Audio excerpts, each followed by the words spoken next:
You mentioned last night the back line was a wee bit disjointed. Was part of that the team was a bit in a rush, a bit excited, or just because the Namibian defence was just in your face?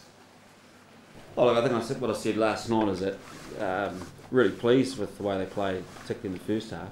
You know, I thought we were really incisive. We scored, I think, 3 tries off some pretty organised play off lineouts, particularly. But it looked like we got bored, didn't it? And when the game got slow and we were trying to make things up, that's when we sort of lost our form and our patience a little bit. So that side of it we can work on. And I guess the other area was we probably got a little bit flat off some of our phase plays out wide in the wide channels. And you know, if you go back to Argentina, we were probably a little bit too deep. And that's just not so much about, I don't think so much about backs, it's about the team as such. Just reading the pace of the ball, and if the ball gets slowed down, not creeping too much. So there's some little issues to tidy up. Yeah, how does the game get rid of some of these unnecessary stoppages? Well, we probably shouldn't drop the ball so much. That would help. And clearly it's been a talking point in the TMOs and how things are going. But I mean, it's there for a reason, and we know everyone's working hard to try to shorten down the time it takes. And so I think that process has been pretty well discussed, and we're working hard on that as a sport. And I guess the second thing is when you tally that up with the slowing down at scrums with injuries and all that sort of stuff, that's, you get those two things together and it's sort of like a perfect storm, isn't it? We saw that in the second half, but I'm not sure you're going to see that every week. Teams will obviously keep trying to, we've seen it in the past, we'll see it in the future, trying to slow things down for you. Is that something the captain needs to go to the referee about, or you guys speak to the referee about pre-game? How do you sort that out? Oh, look, we can talk as much as we like, but I mean, teams can do what they if they think that's a tactic that's going to work against us, they're going to keep trying it. The referee's under instructions to get the game moving, and we've just got to keep an eye on that. But really, it's up to the officials to keep the game moving on, and if they believe a team is deliberately doing it, they've got to try and speed them up. So, like I said, in some ways, that's outside our control. We just got to do what we can control, which is, I guess, we can ask for the game to be sped up, but that's only our opinion. And in the meantime, if it does slow down, we just got to be better at dealing with that. Ian, did you expect the Hawkeye to be as intrusive as it has been in the opening couple of games when you were doing your planning? Look at probably if you asked that question a couple of months ago, no. But certainly some of the trials they've done in test matches just before the World Cup, there were indications that it was going to take a bit more time. So what's the key? Is it a mental adjustment? Is it something that the boys need to work on with Gilbert and that sort of thing with dealing with those breaks? Oh, well, it's certainly, we've got to make sure we use that time wisely. And, to be fair, I think, for large parts of the first 2 games we have used that time quite wisely, but there was just so many times we got confronted with that situation. It wasn't just TMOs, it was, like I said, it was injury breaks, it was whatever was happening at scrum time was those breaks, and they just multiplied, didn't they? Colin, is the positive out of the first two games that everyone's had a chance to have a bit of a thrash around and get that out of the system and move on, if you like? Yeah, exactly right. Myself and a bunch of guys, that was their first game at this World Cup, so yeah, exactly right. Everyone's had a run now. We've got that first one out of the way. Plenty to look forward to, plenty to work on, and then we can roll on this tournament and continue to improve. Is it hard not to get overexcited? I suppose it's a challenge. Yeah. But it's such I think it's still a positive to go out there and play, and you are excited and things like that. But at the end of the day, you have to go out there and execute your skills and do your job. So yeah, you want to make the most of that opportunity too. A little frustrated that I think it was a tight hammy.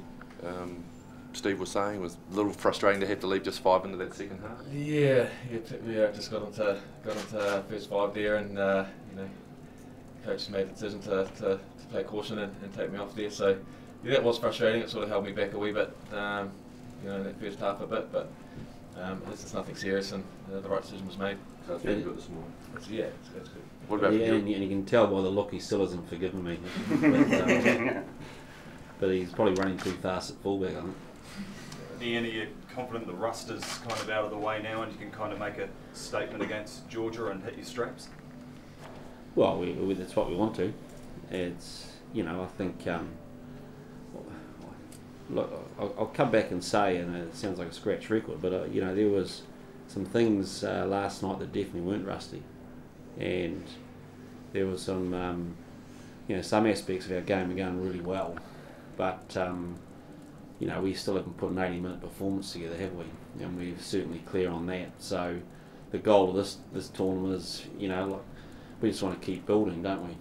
And I guess that's the goal through the pool play. And if we turn up and whack teams, then people are going to say it's all too easy for us. And if we turn up and probably don't beat them as much as what they think, then they'll worry about us. So, probably a no-win either way. But we've got to keep building. We know that. But, we've just been through a little, 4-day turnaround. This team hasn't done that. I don't know when they last did that as an All Black team. So it's been a challenging time, and there have been some changes. But overall, we're pretty satisfied where we're at. Ian, there is one guy in particular who hasn't actually played yet, who's Waisake Naholo. Is he still on track to be available for the Georgian game? Yeah, well, there's two guys, Liam and Waisake, haven't played. I mean, clearly our plan coming into here was for Waisake to target the Georgian game. Yes, he's on track, and there'll be a couple more boxes to tick, I guess, in the first 2 or 3 training days of the week. But the signs are looking really good for his availability. So he's been working pretty hard, and he'll go through a couple of days of some pretty solid sort of contact sessions. But he's very, very confident right now. The medicos are just about ready to sign him off. He's obviously been out for quite some time and hasn't played for quite some time, but we saw what a special player he was during Super Rugby. So what are your expectations for him as he gets himself fit? Yeah, look, I think when, if you looked at the last 2 games, when guys haven't played much rugby recently, they generally take a while to adjust. So I think we've got to be a little bit patient when he does get out in the park. And it's not only the time away. I mean, the fact is he's only had, 45 minutes for the All Blacks in his career. So he's got a bit of adjustment just to get into the flow of how we play. And so, hopefully everyone will give him a bit of a chance to ease into it. But, clearly we need him to get up to speed pretty quickly. So, but he's been working hard behind the scenes. He's been studying a lot, making sure he's up to speed with everything, and whilst that's not great, not the ultimate substitute for game time, I think he'll adapt pretty quick.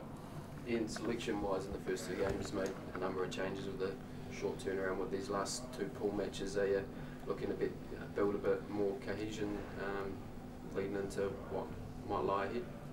Yeah, certainly the plan, and it's been nice. We haven't had to make too many adjustments to that with injury. There's probably still a few bodies we may have to manage, but overall our plan is to go and to get a bit more cohesion in the last 2 games. And it's nice having decent turnarounds. We've got 4 weeks to prepare, and clearly, like the previous question is this. We've got to keep building now. We've got to make sure we've over this 4-day hump, and now we've just got to build through these next 2 games. Can you talk a little bit about Milner Scudder and his man of the match performance? What do you think that's done for his confidence? Yeah, look, I think the performance as such is probably what he'll base his confidence on. Probably not the award, but it's he's just taken strides each week. I thought he was a little bit overawed and a bit quiet at Wembley, and perhaps wasn't just didn't quite make the adjustment and the speed of his decision making that he needed to. Whereas he learned a lot from that experience, and so whilst you could say it was a slightly easier game, I just thought he just did his role really, really well. He kept things simple. He went back to what he's good at, which is his footwork, and he so he'll be very satisfied with that game. Ian, if you wanted to give Julian Sevilla a rest, who are your left wing replacement options for him? You might have to wait and see. It's we got Waisaki who can play on the left wing, so that's one option. Put Ben Smith on the left wing. Malakai's played a bit on the wing. Colin, just going back to that speed of these games, is it a bit of an adjustment for you guys as players who come from Super Rugby Championship, where we really have seen the game over the last couple of years? You're playing at an incredible pace, and now we're getting all this stop start. Is that an adjustment for you guys? Have you got the players talking about that at all?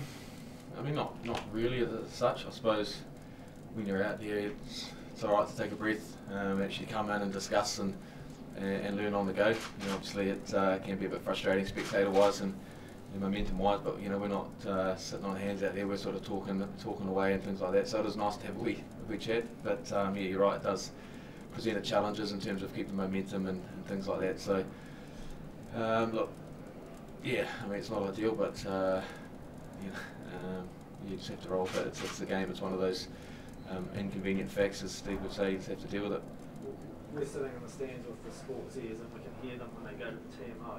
What do you guys, when you guys are out there, are you sort of like sitting around sort of going, what's going on here? You see them come together and have another chat, and another chat, and another chat. You sort of standing there in the dark a bit about sometimes why the game stopped, or are you guys clear on what's going on? Well, obviously you don't know what the ref is saying, so towards the TMO, so you are in the dark to a certain extent. But like I said, we're always talking about the next plays we're gonna try and do, and our focus is going forward. So you can get disappointed by the stops, or you can use them to your advantage, and we try to do that. Yeah, I think someone said there was only 12 minutes of ball and play in that second half. Were you guys aware of that? Did anyone say, was there talk in the change rooms after the game sort of saying that was an odd 40 minutes of rugby?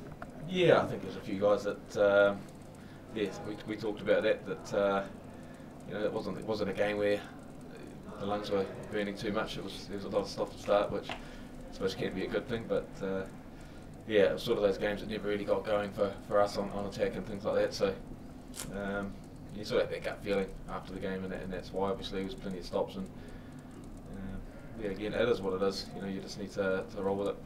So Colin, are you guys kind of taking a little bit of ownership for the stop start though, with your simple passing and catching in the second half? I suppose we have to. I suppose, yeah, at times. Yeah, we'll look at the tape and try and fix those errors and things like that, and get better. Ian, is it no great surprise that your old mate Warren Gatlin's been giving the English a bit of a tickle up before their big game tomorrow? I, to be honest, haven't actually read anything that Gaddy said, but no, it wouldn't surprise me. He's pushing the boundaries on using local players and that too, but that's another matter, I suppose. It is. Colin, what was it like with the Namibian boys coming into the changing shed after the game? Can you tell us a little bit about how that exchange was? Oh, it was really cool. They were a great bunch of guys. They were really excited. They were all lining up to get photos with Richie and Dan. For guys like that, I suppose it is a massive moment for them, and you can feed off that. We had the whole team in the changing room, and to be honest, they didn't want to leave. They were enjoying it so much. So it was great to have them in there. They were really proud of their performance, and rightly so. They played really well, and full credit has to be given to them. So, but like I said, just having them in the changing room sort of brought it back to rugby and what this World Cup's about, and that's enjoying each other's company off the field, but obviously battling it out. But then once the game's finished, and then it's coming in, having a beer, and for them getting a few selfies with their big dogs. Ian, the gouging in the Argentina game, there wasn't much made of it post-game. Were you guys upset about it, or was it more the sighting commissioner or the officials that took action? Yeah, no, I think you just answered your question really. I mean, it wasn't even. I don't even think we were really aware of it after the game, so it was a little bit of a surprise actually. But no, that's what the sighting commissions are there for, I guess, and do their job. Did Brodie raise the issue with you, Ian, or with the team management that something had happened during the game? Oh, look, I think he was questioned afterwards. Something happened, so yes, he was certainly asked about the incident. And just on the selection again, and the Golden Pill cohesion, does it get harder to manage the squad, like the guys like Colin obviously itching to get a run at 10 after only having a little bit of time there? How do you sort of manage those expectations with that overall goal? Well, look at, you know, we take a lot of pride in being a squad of 31, and it's tough when you get into the latter part of the pool play, I guess, and if we're starting to narrow things down. So, you know, clearly there's be guys that are good enough to play who won't be playing, and I guess how do we manage that? I guess we manage that with honest conversations and high expectations that people carry on working hard. So it's one of the tough parts of the job, but it's you know, we just got to keep all being tight, working together, and who knows when the next opportunity is going to come for anybody. So, you know, it's every team's got that same dilemma, and you know, it marks the quality of a team and how well the 31 deal with that. Just going back to the TMO, Ian, and we spoke that they do have a role in the game, and everyone accepts that. But do you think last night George Ayoub was a bit too over-enthusiastic in the way he kept going back? Is there a fine sort of balancing act that these guys have to play?